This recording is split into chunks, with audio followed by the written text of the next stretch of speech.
안녕하세요, 장쌤입니다. 오늘은 상속세 좀 기초에 대해서 좀 설명을 드릴까 해요. 그러니까 많은 사람들이 상속세는 뭐 5억까지는 세금을 안 낸다, 뭐 10억까지는 세금을 안 낸다, 뭐 이런 말들이 많잖아요. 근데 예전에는 진짜 상속세 다들 안 내셨는데요.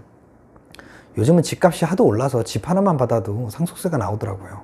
그래서 이제 상속세에 대해서 한번 오늘 좀 알아보도록 하겠습니다. 그럼 상속세는 얼마부터 낼까라고 보면요. 우선 이제 기초공제가 있어요. 2억 원이. 네, 기초공제 2억 원이 있고 그 다음에 인적공제를 더해줍니다.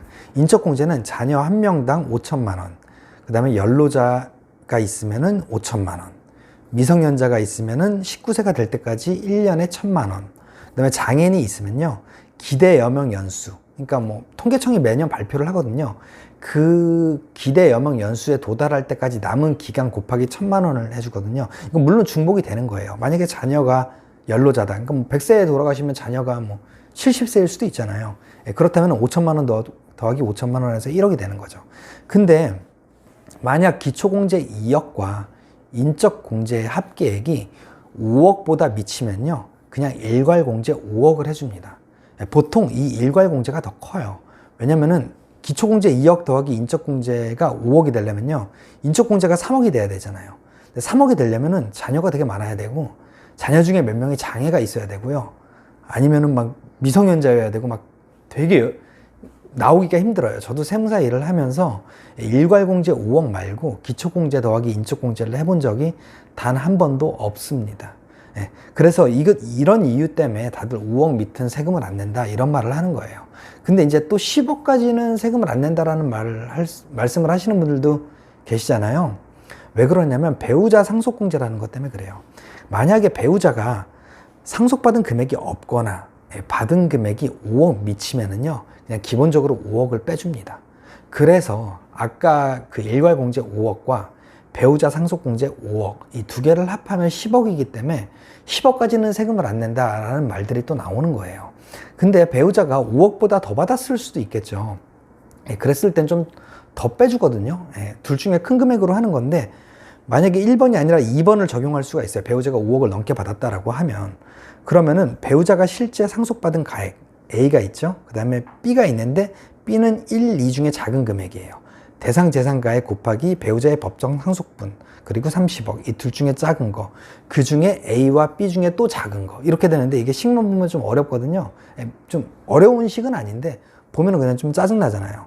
네, 그러니까 이게 2번을 예를 한번 들어볼게요. 배우자의 법정 상속분이 뭐냐면요, 배우자는 1.5고요 나머지는 1이에요 예를 들어서 아들이 있고 딸이 있고 어머니가 있으면은 아들, 딸은 1이고요 배우자는 1.5예요 그래서 예를 들어서 35억을 물려주고 가셨다라고 했을 때는 어머님은 15억, 아들 10억, 딸 10억, 이런 식으로 법정 상속 지분이 민법상 적용이 됩니다. 그럼 예를 한번 들어보겠습니다. 상속 재산이 45억이라고 가정할게요.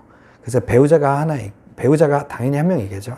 배우자 한 명 있고 딸이 둘이 있고 그 다음에 아들이 하나가 있는데, 배우자가 10억, 딸이 15억, 딸 2번이 12억, 그 다음에 아들이 8억, 이렇게 재산을 분할했다고 할게요. 그럼 우선 일괄공제는 5억이 되겠죠. 인적공제 한 것보다 이게 더 크니까요.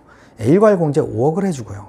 그 다음에 이제 배우자 상속공제를 보면, 우선 이제 5억을 넘게 받았잖아요, 배우자가. 그러다 보니까 이제 2번으로 가게 되는데, 배우자가 실제 상속받은 가액은 10억이고요. 그 다음에 대상 재산가액 곱하기 법정 상속 지분, 그거는 45억에 1.5 나누기 4.5. 그러니까 아들, 딸들은 1이고 배우자는 1.5니까 4.5분의 1.5인 15억, 그리고 30억. 15억과 30억 중에 작은 금액은 15억이고요. 그 다음에 실제 받은 10억과 15억 중에 작은 건 10억이겠죠. 그래서 이런 케이스의 경우 일괄공제 5억과 배우자 상속공제 10억에 대해서 세금을 납부하지 않겠죠. 그러니까 15억까지는 세금을 내지 않겠죠.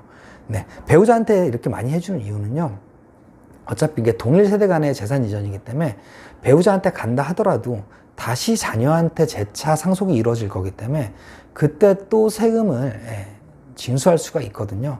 그렇기 때문에 이렇게 되고요. 또 하나로 예를 들면은 뭐 손자한테 가잖아요. 예를 들어서 아들한테 가면 이제 상속세를 내는데, 원래 아들한테 갔다가 손자한테 가면은 상속세를 2번 내잖아요. 근데 바로 한 큐에 그냥 손자한테 가면요, 그런 할증이 붙습니다. 30%가. 그렇게 두 세대를 건너뛰면 30% 할증이 되고, 동일 세대 간엔 상당한 금액을 상속공제를 해준다라고 알고 계시면 될 것 같아요. 어쨌든 이래서 이제 보통 이래가지고 이제 5억이다, 10억이다 이런 말이 나오는 거거든요.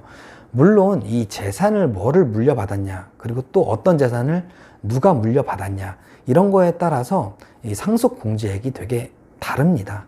그 농지를 받았을 때도 다르고요. 아니면 뭐 금융자산을 받았을 때 또 다르고요. 이게 다 다르기 때문에 정확하게 계산하기에는 되게 복잡해요. 복잡하지만 그냥 사람들이 나는 대략 얼마 정도까지는 상속세를 내지 않겠구나 라고 판단하시라고 이렇게 좀 간단하게 한번 설명을 드려봤습니다. 오늘 강의 도움 되셨는지 모르겠는데 끝까지 들어주셔서 감사하고요. 구독과 좋아요, 알림 설정 꼭 부탁드립니다. 감사합니다.